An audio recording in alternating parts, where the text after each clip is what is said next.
भाद्रपद शुक्ल पक्ष एकादशी तिथि को मनाया जाने वाला कर्मा त्यौहार राजधानी रांची में सामूहिक सार्वजनिक रूप से विधिवत अखड़ा में पूरे विधि विधान से पारंपरिक रूप से मनाया गया। प्राकृतिक पूजा का आदिवासी समुदाय में यह त्यौहार काफ़ी खास महत्व रखता है। यह त्यौहार विशेष तौर पर भाई बहनों का त्यौहार माना जाता है। उपवास व्रत रखकर करम डाली की पूजा की जाती है। रांची की हरमू स्थित अखड़ा में पाहन द्वारा करम पूजन और प्रार्थना कराया गया। इस त्यौहार को लेकर अखड़ा में उपस्थित लोग काफ़ी उत्साहित नजर आए। और बताइए, आप पूजा करते हैं ना? हमारे माननीय मुख्य अतिथि महोदय हम लोग को बहुत अच्छा लग रहा है कि यहाँ कुछ क्षणों पश्चात हमारे मुख्य द्वार उपवास करते हैं अपने भाई से पदार्पण करने वाले हैं। लंबी उम्र के लिए मुख्य द्वार के सामने खाली रखेंगे। यहाँ इतना अच्छा लगता है कि मतलब दिल खुश हो जाए सबका। और बच्चे भी सुबह से उपवास करते हैं, वो लोग को उसके साथ रहना पड़ता है भाइयों को। किस लिए करम मनाया जाता है? हम लोगों के सुख दुख के साथ ही दादा अजय नाथ शाहदेव जी हमारे बीच पहुंच चुके हैं। रांची निगम के दिन में क्या क्या होता है? उपवास करते हैं। भाइयों के लिए क्या मांगा जाता है? प्रार्थना सुनते ही किया जाता है। सभी लोग जोहार जय धर्म बोलकर इनका स्वागत करेंगे। जय धर्म।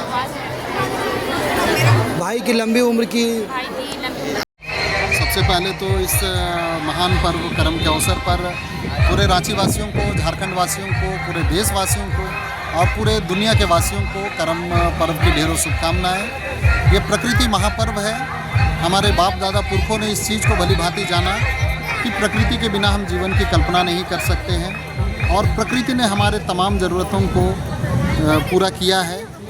हम प्रकृति के बिना एक क्षण भी जीवित नहीं रह सकते हैं। लेकिन आज इस भौतिक युग में लोग इन तमाम चीज़ों को भूलते जा रहे हैं। आज वो कई चीज़ों पर लाखों खर्च करते होंगे, उससे किसी को कोई दिक्कत नहीं है, लेकिन उसके बिना वो रह सकते हैं। लेकिन हवा, जिसके लिए वो एक पैसा भी नहीं लगाते होंगे, उसके बिना हम एक क्षण भी जीवित नहीं रह सकते हैं। उस हवा को, उस प्रकृति को हम सुरक्षित रख पाएँ, संरक्षित रख पाएँ, इसके लिए हम लोगों को जागरूक होना होगा। तो ये करम का जो त्यौहार है, ये प्रकृति के साथ हमारा जो अन्योन्याश्रय संबंध है, इसको दर्शाता है।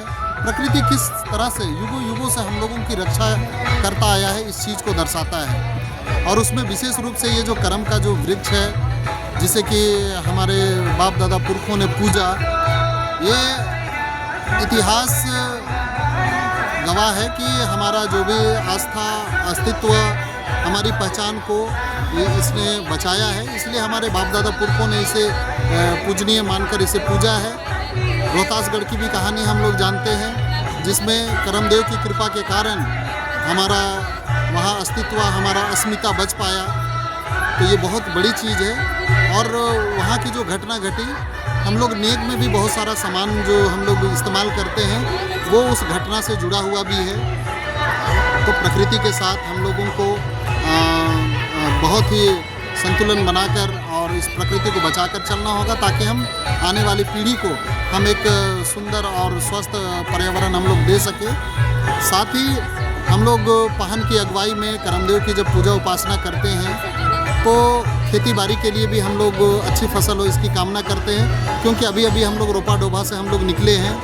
हम लोग खेतों में फसल तो लगाएं, लेकिन अच्छी पैदावार हो, इसके लिए हम लोग करमदेव से पूजा उपासना करते हैं। और करम के दूसरे दिन से जो भेलवा फाड़ी की जाती है, पूजा जो की जाती है, और उसमें भेलवा का जो डाली होता है, उसको हर खेतों में हम लोग गाड़ते हैं। भेलवा डाली का खासियत ये है कि वो जो भी कीटाणु होते हैं या जो कीड़े मकोड़े होते हैं जो फसल को नुकसान पहुंचा सकते हैं, उससे वो फसलों की रक्षा करते हैं। तो इस तरह से हमारी अच्छी फसल के लिए भी करमदेव की पूजा अर्चना की जाती है। भाई अपने बहन के लिए, उनके मान सम्मान, उनके अस्तित्व के लिए, उसके लिए पूजा करते हैं। बहन भी अपने भाइयों की रक्षा के लिए, उसके स्वास्थ्य के लिए कामना करती है।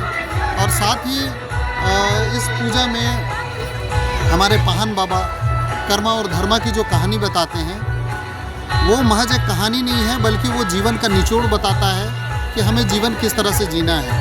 कहा जाता है कि मतलब इस कर्मा धर्मा की कहानी के माध्यम से बताया जाता है कि हम लोगों को दुनिया में आए हैं तो कर्म करना बहुत ज़रूरी है। कर्म का कोई दूसरा विकल्प नहीं है। लेकिन कर्म करके हम धन तो कमा सकते हैं, सुख संसाधन तो कमा सकते हैं, लेकिन अगर धर्म नहीं करे तो शायद उस धन के साथ हमारे अंदर घमंड आ सकता है, अहंकार आ सकता है, कई तरह के पाप हमारे मन में आ सकते हैं। लेकिन कर्म के साथ जब हम धर्म करते हैं तो हम उस धन को गलत चीज़ों में ना लगाकर हम अच्छे चीज़ों में लगाते हैं, जिससे हमारा तरक्की होता है, बरकत होता है और हमारे आने वाली पीढ़ी में एक अच्छा संस्कार जाता है। तो कर्म के साथ धर्म जरूरी है, इसकी सीख हमें इस कहानी के माध्यम से दी जाती है। कैमरे के लिए अपना पूरा परिचय दे दीजिएगा। रवि तिग्गा, झारखंड प्रदेश अध्यक्ष, राजीपाड़ा सरना प्रार्थना सभा।